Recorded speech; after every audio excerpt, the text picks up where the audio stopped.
नमस्कार दोस्तों, स्वागत है आप सभी के टीएलटी टूर गाइड में। दोस्तों आज की इस वीडियो में हम बात करने वाले महाराष्ट्र राज्य के पुणे से लगभग 100 किलोमीटर दूर स्थित भगवान शिव जी के 12 ज्योतिर्लिंगों में से एक भीमा शंकर ज्योतिर्लिंग के बारे में कि आप यहाँ 2024 में कब जाए, कैसे जाएं, यहाँ रुकने और खाने पीने की क्या क्या व्यवस्था है और भीमा शंकर ज्योतिर्लिंग के दर्शन आप कैसे कर सकते हैं, यहाँ पर दर्शन करने के बाद आप कहाँ घूम सकते हैं। तो ये पूरी A to Z complete information आज मैं आप सभी को इस वीडियो में दूंगी और वीडियो के अंत में ये भी बताऊंगी कि आपका भीमा शंकर ज्योतिर्लिंग को दर्शन करने में और आसपास की जगहों को घूमने में कुल कितना खर्चा लग सकता है।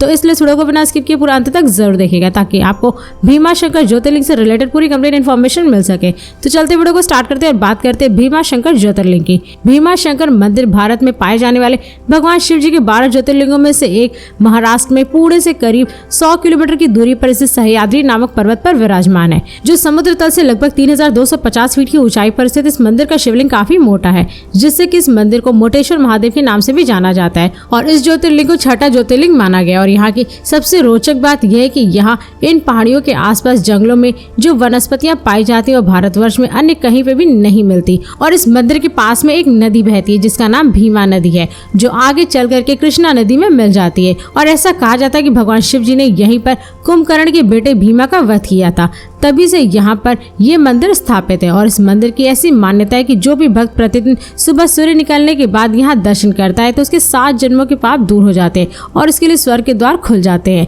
दोस्तों अब बात करें कि आप भीमा शंकर ज्योतिर्लिंग के दर्शन करने कब जाएं। वैसे तो यह एक ऐसा मंदिर है जहाँ पर आप दर्शन करने के लिए कभी भी किसी भी समय जा सकते हैं, लेकिन यहाँ पर जाने का सबसे सही समय मानसून का मौसम यानी कि जुलाई से अक्टूबर नवंबर तक के महीनों का माना जाता है, क्योंकि इन महीनों के दौरान यहाँ पर कई सारे त्योहार होते हैं, जिनमें खासकर सावन महीना होता है। क्योंकि सावन माह में यहाँ भगवान शिव जी के इस ज्योतिर्लिंग के दर्शन करने और जलाभिषेक करने के लिए श्रद्धालु यहाँ पर काफी संख्या में बहुत ही दूर दूर से आते हैं और आकर के भगवान शिव जी के इस ज्योतिर्लिंग के दर्शन करके जलाभिषेक करते हैं। और इसके अलावा यहाँ दिवाली के अवसर पर भी श्रद्धालुओं की काफी ज्यादा भीड़ होती है, जिससे कि भीमा शंकर मंदिर सैकड़ों हजारों तेल और दियों से जगमगाता है, जिसका दृश्य देखने में काफी ज्यादा आकर्षक लगता है। और साथ ही यहाँ मकर संक्रांति और महाशिवरात्रि के त्योहार बहुत ही धूमधाम से मनाए जाते हैं, जिससे कि हजारों लाखों की संख्या में श्रद्धालु भीमा शंकर मंदिर पहुंचते हैं। मगर ये आपके ऊपर डिपेंड करता है कि आपको भीमा शंकर ज्योतिर्लिंग के दर्शन करना किस सीजन में पसंद है। दोस्तों अब बात करें कि आप भीमा शंकर मंदिर कैसे पहुंचे। वैसे तो ये एक ऐसा मंदिर है जहाँ पर आप बाई बस, बाई ट्रेन और बाई प्लेन और अपने निजी वाहन कार या बाइक से बहुत ही आसानी से पहुंच सकते हैं। दोस्तों यदि आप भीमा शंकर बाई ट्रेन जा रहे हैं तो यहाँ का निकटतम रेलवे स्टेशन पुणे जंक्शन है, जो कि देश के विभिन्न शहरों के रेलवे स्टेशनों से रेल मार्ग द्वारा काफी अच्छी तरीके से जुड़ा हुआ है, जिससे कि आप वाराणसी, दिल्ली, चंडीगढ़, अमृतसर, मुंबई, अयोध्या, चेन्नई और लखनऊ आदि जैसे शहरों के रेलवे स्टेशनों से ट्रेन पकड़ करके आप डायरेक्ट पुणे जंक्शन तक पहुंच सकते हैं। और इस जंक्शन से भीमा शंकर मंदिर की दूरी लगभग 123 किलोमीटर है, जिसे आप बाई बस या शेयरिंग टैक्सी या फिर रिजर्व टैक्सी के थ्रू पूरा कर सकते हैं। दोस्तों यदि आप इस जंक्शन के बाहर से भीमा शंकर मंदिर के लिए बस लेते हैं तो उसका चार्ज लगभग 250 से 300 रुपए पर पर्सन होता है और शेयरिंग टैक्सी का चार्ज लगभग 500 से 600 रुपए होता है और रिजर्व टैक्सी का 1800 से 2200 रुपए तक होता है। और दोस्तों यदि आप भीमा शंकर मंदिर बाई फ्लाइट जा रहे हैं तो यहाँ का नजदीकी एयरपोर्ट पुणे इंटरनेशनल एयरपोर्ट है, जो कि देश के विभिन्न शहरों के एयरपोर्टों से एयरलाइंस के द्वारा काफी अच्छे तरीके से जुड़ा हुआ है, जिससे कि आप वाराणसी, चंडीगढ़, दिल्ली, कोचिन, लखनऊ, अयोध्या, मुंबई, चेन्नई और बेंगलोर आदि जैसे शहरों के एयरपोर्टों से आप फ्लाइट पकड़ करके आप डायरेक्ट पुणे एयरपोर्ट तक पहुंच सकते हैं। और इस एयरपोर्ट से भीमा शंकर मंदिर की दूरी लगभग 120 किलोमीटर है, जिसे आप बाई बस या रिजर्व टैक्सी के थ्रू पूरा कर सकते हैं। दोस्तों यदि आप इस एयरपोर्ट के बाहर से भीमा शंकर मंदिर के लिए बस लेते हैं तो उसका चार्ज लगभग 200 से 250 रुपए पर पर्सन होता है और रिजर्व टैक्सी का चार्ज लगभग 1500 से 2000 रुपए तक लगता है। और दोस्तों यदि आप भीमा शंकर मंदिर बाई बस जाना चाहते हैं तो इस मंदिर के लिए आपको डायरेक्ट बस दिल्ली, मुंबई, चंडीगढ़ और पुणे तथा महाराष्ट्र के विभिन्न शहरों से बस की सुविधा आपको मिल जाएगी, जिससे कि आप इन शहरों से बस पकड़ करके डायरेक्ट भीमा शंकर मंदिर तक पहुंच सकते हैं। इसके अलावा यदि आप भीमा शंकर मंदिर अपने निजी वाहन, कार या बाइक से जाना चाहते हैं तो आप यहाँ पर बहुत ही आसानी से जा सकते हैं, क्योंकि महाराष्ट्र राज्य में स्थित भीमा शंकर मंदिर की सड़कें देश के विभिन्न शहरों से सड़क मार्ग द्वारा काफी अच्छी तरीके से जुड़ी हुई है। और साथ ही यहाँ की सड़कों पर आपको जगह जगह पर कई सारे petrol pump, restaurant, private hotel की सुविधा देखने को मिल जाती है,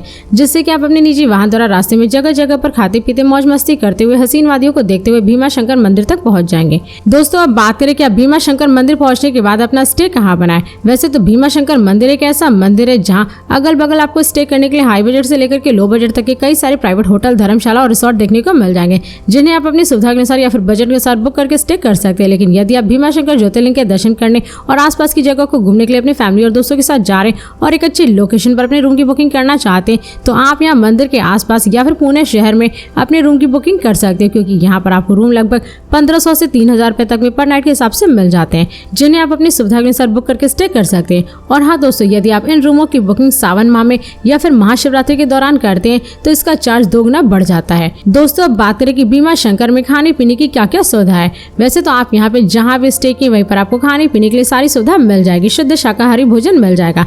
लेकिन यदि आप वहाँ पर खाना नहीं चाहते तो आपको भीमा शंकर मंदिर के आसपास कई सारे रेस्टोरेंट, प्राइवेट होटल और स्ट्रीट फूड वाले देखने को मिल जाएंगे, जहाँ पर आप जाकर के लगभग 100 से 150 रुपए में पर प्लेट भोजन कर सकते हैं। दोस्तों, अब बात करें कि भीमा शंकर मंदिर के दर्शन कैसे करें। वैसे तो यह एक ऐसा मंदिर है जहाँ पर आप दर्शन बहुत ही आसानी से कर सकते हैं। तो दोस्तों, लाइन में लग करके हर हर महादेव का जय जयकारा करते हुए आप गर्भगृह में पहुंच करके भगवान शिव जी के इस मोटेश्वर शिवलिंग के दर्शन करिए, मत्थे टेके अपनी मनोकामनाएं मांगे और इस मंदिर के दर्शन करने के बाद आप अगल बगल के मंदिरों के दर्शन करिए। और दोस्तों, यदि आप भीमा शंकर मंदिर के दर्शन करने महाशिवरात्रि के दौरान जाते हैं तो यहाँ पर दर्शन करने में आपको लगभग 3 से 4 घंटे का समय लग सकता है, क्योंकि इस समय पर श्रद्धालुओं की काफी ज्यादा संख्या में भीड़ इकट्ठा होती है, जिससे कि दर्शन करने में 3 से 4 घंटे का समय तो लग ही जाएगा। इसके अलावा यदि आप सावन माह में भी यहाँ पर आते हैं तो यहाँ पे बहुत ज्यादा भीड़ होती है।